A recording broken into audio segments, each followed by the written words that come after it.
So hopefully you've just all realised that you're being recorded now. And I'm going to Mhm. run through some slides, just a bit of an update really of some of the things that might be helpful in the next few months. And then if anybody wants a discussion, or if you're watching this later and want to either email us, or if you want to put a comment in the chat, then that would be great and we will try and respond to you. The first thing to note is that there are some new Church of England webinars that are being Mhm. held this month in November, which really focus on energy saving quick wins. And if you've not been to a C of E webinar before, these are the best ones to go to as a first off because they really give simple steps, really easy, practical ways of reducing the amount of energy that you use and therefore also saving some money on your energy bills. You can see there are two options, two dates available, Monday the 14th of November and Monday the 28th of November. And you register, the easiest way to do this is to Google Church of England Environment Webinars, and that will take you to the page. And you just click on the link that says register here, and you'll be able to register for that webinar.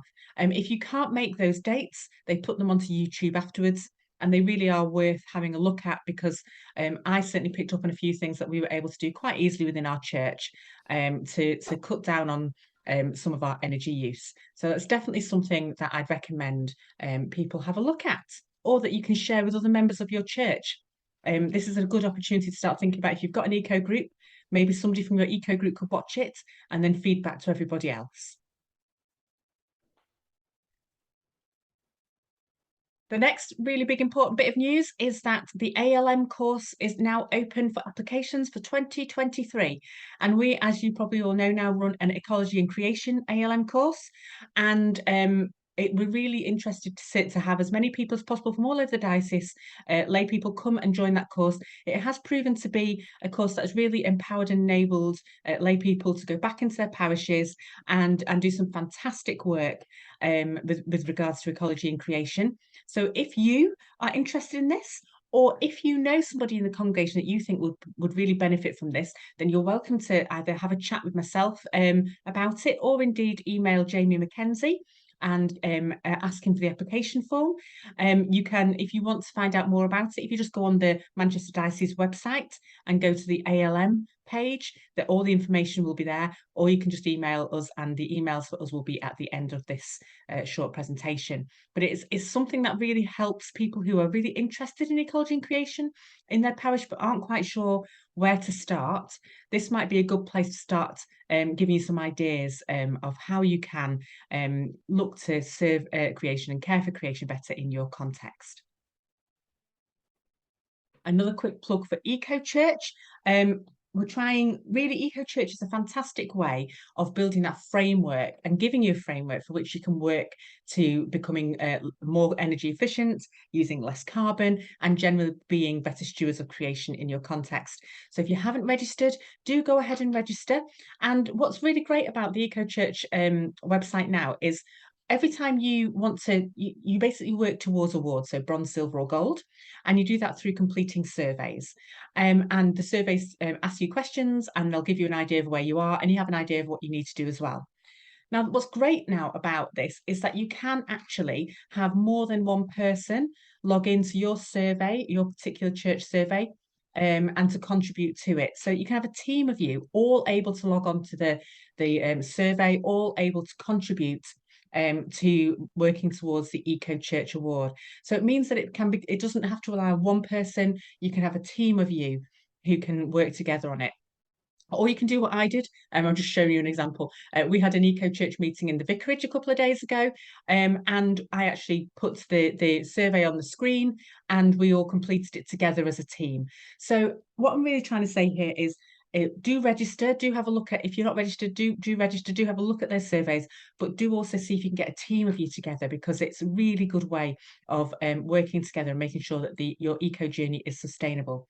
We're going to involve our young people in it, and I know some other churches have actually asked their young people to do the surveys and really take ownership of it, and that's been a really good way of creating a really all age approach to it. Now, we are going to visit a gold eco church in Liverpool later this month. There are limited places.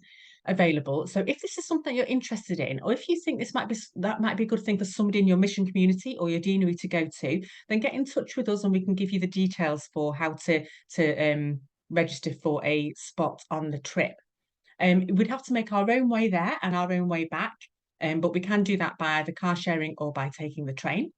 And there are limited spaces only, so we're trying to make sure that we allow spaces for people all across the diocese to be able to go. But if this is something you're thinking of and think it might be helpful, then do get in touch.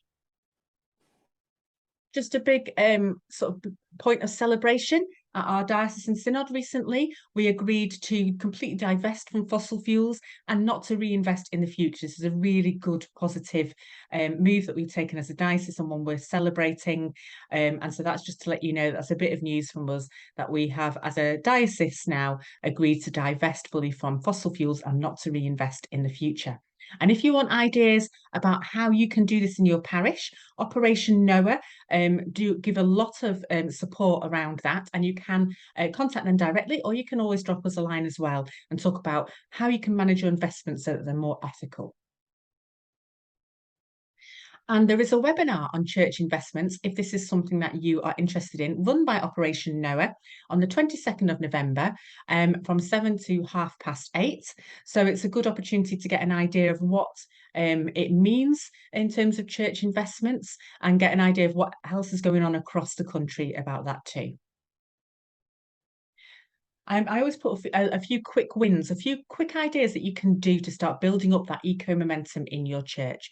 So think about how you can build creation care into your worship, your prayer, your Bible study. We've got Advent coming up, and I think the Archbishop's recommended Advent course this year is on creation care, so that's definitely worth having a look at. Look at how you can engage with local groups, such as litter picking groups, that kind of thing. Really look at your disposable use. Do you use disposable tableware in your churches? Can you switch to non-disposable, to reusable tableware, or at least to biodegradable tableware? It's actually quite cheap. We've done it recently. We've bought a load of beakers for our children instead of using disposable cups in our church, and it's quite a cheap and long-term works out a lot more cost effective. So these are quick wins that you can do. Look at your lighting. When you're replacing your lighting, replacing them with LED lights. Again, they're expensive to pay for in the short term, but in the long term, they do pay off. One thing that I've been really plugging is to think really carefully about when you're having your meetings. A lot of churches by default have PCC meetings in an evening, in a weekday. And what that means is that you're often having to heat up a church space for a meeting, and people coming out at night, especially in winter, and it all feels quite late and dark and not very pleasant. Just wondered, could you have that PCC meeting after your church service during winter time? Your church is already warmed, hopefully, or at least will be warmer. You'll all be there, hopefully, because you'll be at church anyway. And this might be a good way in which you can reduce your energy bills, reduce your travel, and might be just more pleasant experience for people, particularly during the winter months. And again, thinking about those partnerships with local schools. What are your local schools doing? How can you help?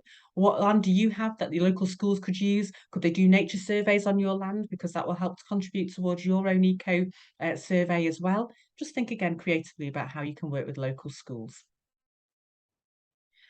Now, COP27 is coming up very soon, and it would be really good if we had a daily prayer post on our Facebook page just to keep us praying for COP26 when it is going on. I could do with volunteers for that. I'll be sending out a mass email tomorrow for volunteers for that. But if you are willing to just put a little post on our Facebook page every, we get a rota going so that we're praying for COP27 the whole time that it is on. On November the 12th, as part of our response to COP27, there is a mass, what's called a mass mobilisation for justice. There'll be lots of gatherings across the country to ask for climate justice, ask particularly in terms of how we can use our budgets and our monies to help those countries that are already suffering from the effects of the climate crisis, and look about how we can address the climate crisis within our own country itself. There isn't actually an official gathering in Manchester, but the Quakers are doing a vigil between 12 and 2 at Mount Street at their Friends Meeting House at Mount Street on November the 12th. And they'd really like some engagement from other denominations and other faiths too. So I'm probably going to try and pop along, and anybody else who wants to or wants to spread the news about that. So we have a small gathering in Manchester, then that would be really great. These are our details, both of us. So I'm Grace, and Clive is with us, although sadly he will be leaving us in a not too distant future. But in the meantime, if you do want to email us, that's our email, and we do have Instagram, Twitter, and Facebook accounts too. And it's a really good place to sort of communicate, share ideas. But do follow us, do email us with any questions at all, or any suggestions or ideas, or let us know what you're doing, because we love sharing good news across the diocese too.